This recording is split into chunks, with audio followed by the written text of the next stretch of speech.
Hello friends, मैं पूजा 24 carat gardening में आप सबका स्वागत करती हूँ। तो फ्रेंड्स, आज मैं आपको डेजर्ट रोज़ के बारे में बताने वाली हूँ। अब आप सोचोगे कि डेजर्ट रोज़ ये कौन सा प्लांट है। तो फ्रेंड्स, ये ओरिजिनली रेगिस्तानी पौधा है, इसलिए इसे डेजर्ट रोज़ बोला जाता है। तो आज मैं आपसे इसकी सॉइल, वाटर, फर्टिलाइज़र, प्रोपोगेशन, इन सब के बारे में इन डिटेल में बात करने वाली हूँ। तो पूरी जानकारी के लिए इस वीडियो को एंड तक ज़रूर देखिएगा फ्रेंड्स। और अगर आपको मेरे सारे वीडियोस अच्छे लगते तो मेरे चैनल को ज़रूर सब्सक्राइब कीजिए और बेल आइकॉन दबाने का मत भूलिएगा। तो आइए दोस्तों, हम बात करते हैं एडेनियम प्लांट के बारे में। ये देखिए, आप इस प्लांट को देख सकते हैं, इसे एडेनियम प्लांट बोला जाता है। इसका कॉमन नेम डेजर्ट रोज भी है, जैसे कि मैंने आपको पहले ही बताया। एक बोनसाई प्लांट है दोस्तों। सबसे पहले ये प्लांट अफ्रीका और अरेबियन कंट्री के रेगिस्तान में पाया जाता था। उसके बाद धीरे धीरे नर्सरी में सेल होने लगा और अभी ऑल ओवर वर्ल्ड में पाया जाता है। तो अब इसे डेजर्ट रोज इसीलिए बोला जाता है कि ये पहले रेगिस्तान में ही पाया जाता था बस, बट अभी हर तरफ ये अच्छे से रहता है, अच्छे से सर्वाइव कर लेता है। बस हमें इसकी सॉइल, इसकी वाटरिंग या फिर कौन से लोकेशन में इसको रखना है, ये सब ध्यान रखना पड़ेगा। तो चलिए फ्रेंड्स, अब इसकी सॉइल के बारे में देखते हैं। इसे गुड क्वालिटी की मिक्स सैंडी सॉइल पसंद है, और जो इसकी सॉइल है वो बहुत वेल ड्रेन सॉइल होनी चाहिए दोस्तों, लाइक दिस। बिल्कुल भी पानी इस सॉइल में जमा नहीं रहना चाहिए। इस बात का आपको पूरा ध्यान रखना है, क्योंकि ये रेगिस्तान का पौधा है, तो हमें सबसे ज़्यादा इसकी सॉइल पे ध्यान रखना है हमें। और अगर इसकी वाटरिंग के बारे में देखा जाए तो समर में इसको वीक में से 2 से 3 बार आप इसको वाटरिंग कर सकते हो, जैसे कि विंटर में ज़्यादा वाटरिंग की ज़रूरत नहीं है इस प्लांट के लिए। और जबकि ये रेगिस्तान का पौधा है, इसलिए हमें इसके सनलाइट के ऊपर भी बहुत ध्यान देना पड़ता है। आप पूरे दिन की जो धूप है वो इस पौधे को बहुत अच्छी लगती है।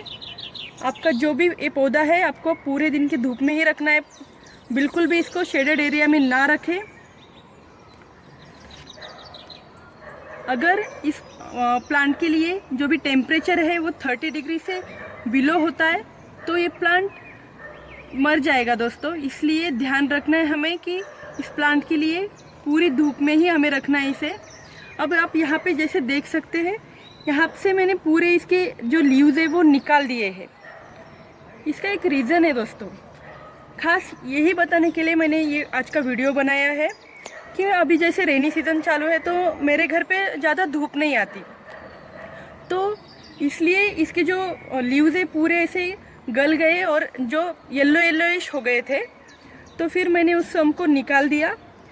एक्चुअली मैं आपको ये दिखाना चाहती थी, बट फिर बाद में मैंने सोचा कि चलो अभी ठीक है, निकाल दिया तो भी कोई बात नहीं। आपसे ये बात मैं ज़रूर शेयर करना चाहूँगी। इसके जो लीव्स येलोइश हो गए थे तो मैंने जो निकाले हैं, बट इसके पहले का भी फ़ोटो है मेरे पास, लाइक दिस, जो यहाँ पे मैं दिखा रही हूँ।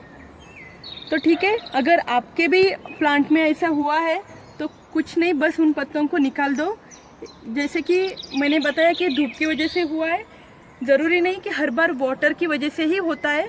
धूप की वजह से भी आपके पत्ते गल जाते हैं या फिर ख़राब हो जाते हैं। तो अब जब मैं वाटरिंग की बात कर रही थी, तो वीक में से 2 से 3 बार आप इसको वाटरिंग कर देना, और ज़्यादा तो कुछ ध्यान देने की ज़रूरत नहीं इस प्लांट के लिए। बहुत ही हार्डी प्लांट है ये दोस्तों, इसे और कुछ ज़्यादा केयर करने की भी ज़रूरत नहीं है। फ्रेंड्स, अगर फर्टिलाइज़र्स की बात करें तो इस प्लांट के लिए कोई भी फर्टिलाइज़र्स यूज़ ना करें तो भी चलता है। बहुत से लोग ऐसे हैं जो अपने एडेनियम प्लांट के लिए कोई भी फर्टिलाइज़र यूज़ नहीं करते, पर फिर भी उनका प्लांट बहुत अच्छे से ग्रो करता है फ्रेंड्स। पर फिर भी अगर आप इसको फर्टिलाइज़र देना ही चाहते हो तो आप इसमें वर्मी कंपोस्ट या फिर लीफ कंपोस्ट यूज़ कर सकते हो। पर ध्यान रखना है हमें कि इस प्लांट के लिए हमें काऊ डंग बिल्कुल भी नहीं देना है दोस्तों, क्योंकि काऊ डंग में नाइट्रोजन होता है, और नाइट्रोजन है वो इसके फ्लावर्स के लिए थोड़ा सा अच्छा नहीं रहता। तो इसलिए ध्यान रखो कि काऊ डंग इस प्लांट के लिए बिल्कुल ना डालें। अब जैसे फ्लावरिंग की बात कर रही हूँ मैं, तो ये देखिए, ये जो मेरे पास प्लांट है इसके फूलों का कलर है रेड और ब्लैक कलर के शेड में है। यहाँ पे भी आप देख सकते हैं, अंदर रेड है और डार्क ब्लैक कलर की शेडिंग है उसको। बहुत ही प्यारा प्लांट है। ये जो एडेनियम प्लांट है इसमें बहुत सारे वैरायटीज आते हैं दोस्तों, बहुत सारे कलर्स आपको देखने को मिलेंगे, नंबर ऑफ वैरायटीज़ है इसमें। और कोई प्लांट तो ऐसे है जिसमें अलग अलग कलर के एक ही प्लांट में एक से ज़्यादा 1 2 3 कलर के भी फूल आते हैं। तो ये सब तो है उसके फ्लावर्स के बारे में। इसके जो फ्लावर्स है फ्रेंड्स वो मार्च महीने के बाद में लगते हैं। और आप यहाँ पे देख सकते हैं जैसे कि ये लेयर 1 लेयर में भी आते हैं इसके फ्लावर, या फिर डबल लेयर में भी आते हैं इसके फ्लावर्स। ये देखिए, ये इनके फूलों की वजह से भी बहुत फेमस है। यहाँ पे मैं आपको कुछ कलियाँ भी दिखाती हूँ। ये देखिए, यहाँ पे हमारी कुछ कलियाँ है।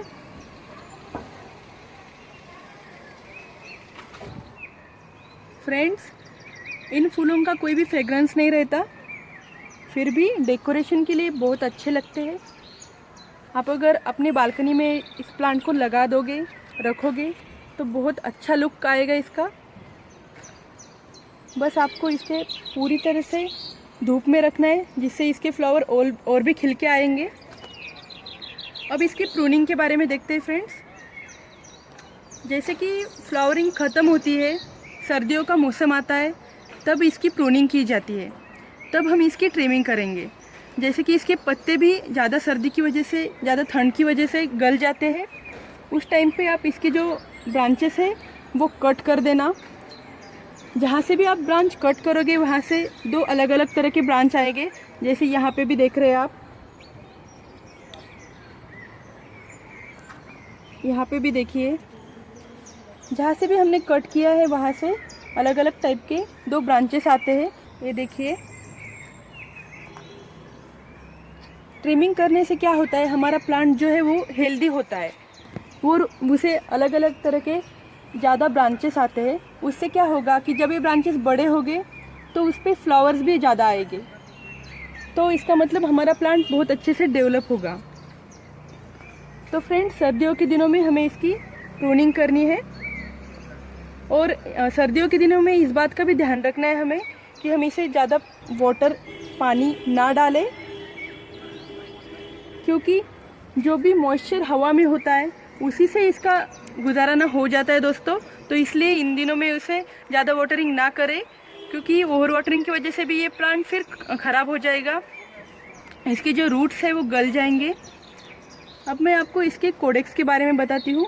ये जो पार्ट देख रहे हैं आप यहाँ पे, ये उसका कोडेक्स है। इस प्लांट का जो लुक है वो कोडेक्स के ऊपर भी बहुत डिपेंड करता है। जितना आपका कोडेक्स हेल्दी होगा उतना ही आपका प्लांट बहुत अच्छा रहेगा। तो हेल्दी कोडेक्स के लिए आपको क्या करना है फ्रेंड्स, आपको इसे ज़्यादा बड़े गमले में नहीं लगाना है। जितनी प्लांट की साइज़ है उसी हिसाब से आप गमला चूज़ कीजिएगा। आपका जो ये पॉट है, जो गमला है, वो ज़्यादा से ज़्यादा 5 से 6 इंच का रखिएगा। तो इससे क्या होगा कि आपका जो कोडेक्स है वो अच्छे से डेवलप होगा। और फ्रेंड्स, कई बार ओवर वाटरिंग की वजह से या फिर अंडर वाटरिंग की वजह से भी कोडेक्स ख़राब हो जाता है। तो जो भी पार्ट कोडेक्स का ख़राब हुआ है, गल गया है, तो बस उस पार्ट को कट कर देना आप, और इस प्लांट को फिर से रिपोर्ट कर देना। अब जब आप इसको रिपोर्ट करोगे तो बस इस बात का ध्यान रखना है कि इसके जो रूट्स है, ये देखो, इसके जो कोडेक्स के नीचे तुरंत रूट्स रहते हैं, वो जो रूट्स है उसको ही बस हमें मिट्टी के अंदर डालना है। ये जो पार्ट है, ये कोडेक्स का पार्ट, इसको हमें ऊपर रखना है। तो इससे क्या होगा, इससे भी हमारा कोडेक्स बहुत अच्छे से डेवलप होगा। अब जैसे मैंने पहले ही बताया कि इस प्लांट की ज़्यादा कुछ केयर करने की ज़रूरत नहीं है, पर फिर भी इसमें एक प्रॉब्लम आती है दोस्तों, जो कि फंगस की है। इस प्लांट में फंगस बहुत ज़्यादा होता है। जो कि बारिश में मौसम होता है उसमें इसमें फंगस का प्रॉब्लम आता है। तो क्या करना है, उस टाइम पे आप बस कोई भी फंगीसाइड है उसमें उसका स्प्रे कर देना है इस प्लांट के ऊपर। लाइक 1/2 टीस्पून आप फंगीसाइड लीजिए और उसे 1 लीटर पानी में मिक्स कर देना है और पूरे प्लांट के ऊपर उसका स्प्रे कर देना है।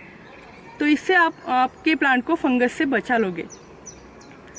तो बस यही एक प्रॉब्लम आता है जो कि फंगस का मैंने बताया, बाकी तो कुछ नहीं। ये प्लांट आप कहीं पे भी लगा सकते हो, बस इसको धूप से मतलब जो भी धूप वाली जगह है उसमें ही रखना है आप इसको, क्योंकि ये पूरा डेजर्ट वाला प्लांट है। तो फ्रेंड्स ये सब है इसके केयरिंग के बारे में, आप इसको कौन सी लोकेशन पे लगाओगे, कैसे उसको वाटरिंग करना है। तो अगर दोस्तों आपको आज का मेरा वीडियो अच्छा लगता है तो इसे लाइक कीजिए, शेयर कीजिए और मेरे चैनल को ज़रूर सब्सक्राइब कीजिएगा। तो फ्रेंड्स जब तक के लिए don't be mean, just go green. Okay bye.